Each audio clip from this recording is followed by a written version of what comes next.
Peace Officer Background Investigation Tracking System, also known as POBITS, is a commercial system used by a number of law enforcement agencies to aid them in the process of conducting background investigations on candidates for peace officer positions. System users are able to provide access to external users to view certain investigation cases, and they may set limitations on what you can do while navigating the case file. This presentation will familiarize you with the system and how to navigate an investigation case file within it. You will receive an email similar to this. The message informs you of when your system access expires and provides a direct link to the system, which will automatically pass your credentials to log you in. Alternatively, you can use the link provided here and enter your credentials manually. Note that the message includes an email address for system support, and if you have any trouble accessing the system, use this address to request help. I will use the direct link to log in. When you log in for the first time, you will have to change your password. Use a good password with at least 8 characters.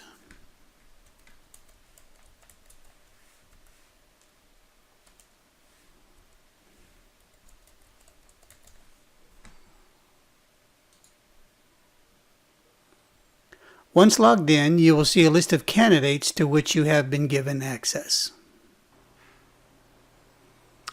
Once logged in, you can see all candidates to which you have access. If there are a lot of them, you can use the headers to sort on those values, or you can use the filter boxes to enter a full or partial value of the item to filter the list down to a lesser number of candidates. When you're ready to view the candidate, go to the View button associated on its list item. This brings up the case file. The case is divided into 2 pieces. One piece is just the personal information of the candidate. Just think of that as being the information about the person. Typically on a personal history statement, it's like it's the first page of the questionnaire. Associated with the person will be 1 or more cases, typically only 1, but sometimes there can be multiples, as you see here. And then there are also some notes on the candidate listed right here that you may have access to. So the personal information is simply that. It's the personal information and the case handling information on the candidate. It's mostly statistical, date of birth, citizenship, and then a lot of contact information and this sort of thing. Associated with the candidate will be any number of cases, and you can see that there are 3 cases in this associated with this candidate, and one of them is not closed, the other are closed. Our cases in POBITS have stages, and one of the stages is candidate update, and when the case is completely done, it is set to close. Nevertheless, whichever case you want to look at, go to the Actions tab and select Open. If you get this box, just say no. So this is the dashboard of the case itself that you can see a summary of much of the information. These checkboxes down here just indicate that the investigator marked these areas as complete. There's a little bit of case handling information over on the right. There's a progress bar that just shows how far along the case is in its progression. If it's open, then it may not be very far along. If it's closed, it should be pretty far along or done. Up at the top are several menu items, and the ones most particular to you would be the investigative case areas. These investigative areas should look pretty familiar to you because every law enforcement personal history questionnaire contains most of these, or in some cases all of them. Let me open one just so you can have a look how it's structured. We're in the relative section, and the relative section is broken down into different types of relatives. You have parents, you have spouses, you have siblings, and children. Up at the top, and this is true for every investigative area, is the investigator's narrative section. Now, be advised that you may not have access to this because the investigator can determine whether or not you do. And if you don't, then you don't, and the form will start down here with the parents.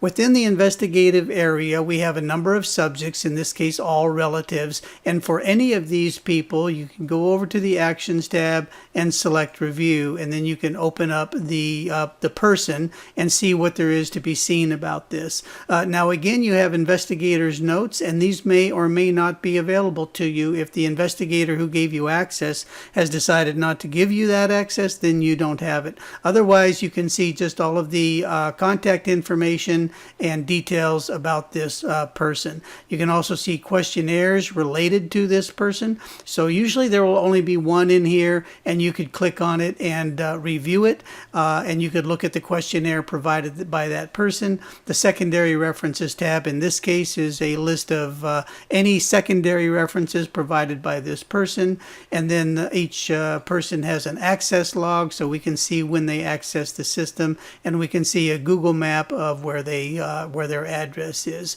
So that's an overview of a subject within an investigative area. If I were to open any of the other relatives, be it a spouse, sibling, or children, the forms look exactly the same, and in fact they look exactly the same wherever you traverse in the system. So now you should have some familiarity about what you're going to see when you come into the system. Again, I've come into one investigative area and I've looked at the elements in there. Just to reinforce that thought, we'll go into references, and you'll see the same thing, the narrative section up here. Then you see all of the references provided by the candidate. If you want to, you can come in and then review them. You see that same familiar layout of which you may see some or partial of. And you can also look at this, you can look at the secondary references because they are similar to references, only they're not provided by the candidate. And as you traverse through the system, then I think it'll get very familiar with you. If we go into education, of course, what you're going to see in here is a list of schools. We break those down by high school, colleges, trade schools, and others. And now's a good time to also show you that in any investigative area that has yes and no questions, like this one does, you will see, for example, there will be questions, and wherever the candidate has answered yes to a question, there will be an explanation. In this case, they answered yes to have you ever been placed on academic discipline. And so there's a set aside answer specifically for that question down here, and you could go review this. And in reviewing it, you can see all of the details provided by the candidate. And in some cases, if you're allowed to, you'll be able to see the investigator's adjudication of that issue. So now let's go to even one more area. Here again, you'll see, let's look at legal. It's a large area. Lots of yes-no questions. You may or may not be able to see the narrative. Here we ask the candidate if they've ever had incursions with law enforcement of any kind, and all of those would be listed here in that same similar screen that you've seen already. So the paradigm continues to be the same throughout the system. Then there's a number of general questions, a number of questions of undetected acts, which are basically misdemeanor acts, and then a number of undetected acts, which are basically felony acts. And again, for any question that's answered yes, and we have one up here, so you can see that this question was answered yes by the candidate, and then there's a response to it down here, and if I open it, it looks very similar to what we've already looked at a couple of times, and so you get familiar with how these things present themselves. So that's the way all of the investigative areas work. I don't need to open all of them for you, but to look at any particular area, that's what you're going to do, and go through the system looking at these things. Bear in mind that some of these items may not be present because the investigators can select some items to be in the case file or not. And so if you don't see all of these things, it's a function of how the investigator is using the system. There are some elements up here. There are a number of a couple of menus, one that's useful to the investigator, and it may or may not be useful to you, is the concerns. And the concerns report generates a quick list of everywhere where the candidate had some kind of an issue and answered yes or no. And frankly, you've already looked at a couple of those. When a candidate answers yes to a question, they provide an explanation, and that's what these things are right here. So it's a real easy way to traverse all of that. And I do see that Navigationally, I don't have a way back home, and that's something I'm going to have to fix right away. But let's just go ahead and refresh the screen, which should bring us back to our home screen pretty well. Okay, so there we've gone into a case file and looked at it, and I've shown you how to traverse around in the system somewhat. Again, that's something else I'll have to try to repair. And other actions in here, you may or may not be able to see attachments, and you may or may not be able to run any reports. If that menu doesn't pop anything down, then the investigator has not given you access to any of these reports. But these reports are here. For example, the personal history statement itself could be generated here.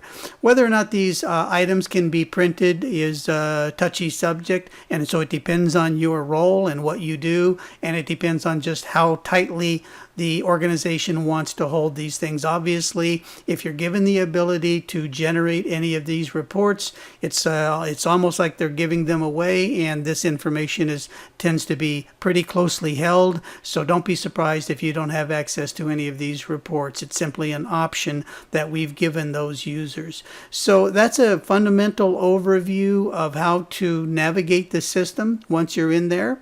I think it's quite simple. Just to review, you've got a personal information section that's just basic details about the candidate, who they are, citizenship, and legal authorization to work, and some stats and that sort of thing. And then there's a tab with one or more cases associated with the candidate. In most cases, I think you'll only see one, and you can navigate into that case and look around to do whatever it is you need to do. So if you have any issues or trouble understanding the system or navigating it, the best thing to do is to send an email to support@pobits.com. As I showed you earlier in the video, we'll be happy to help you with those things. If there's fundamental issues about the case, then you should contact the agency or that investigator in particular who provided you access for those types of questions, because over here we don't know. So enjoy the system. I hope you like it. If it's suitable for your agency, do give us a call and we'll talk to you about using the system. Otherwise, I think now you're all set to navigate the system, find the information you need, and move along about your business. When you are done with your system, we do appreciate it if you log out. That closes the session completely and saves us a little bit of memory on the server. Thanks for watching.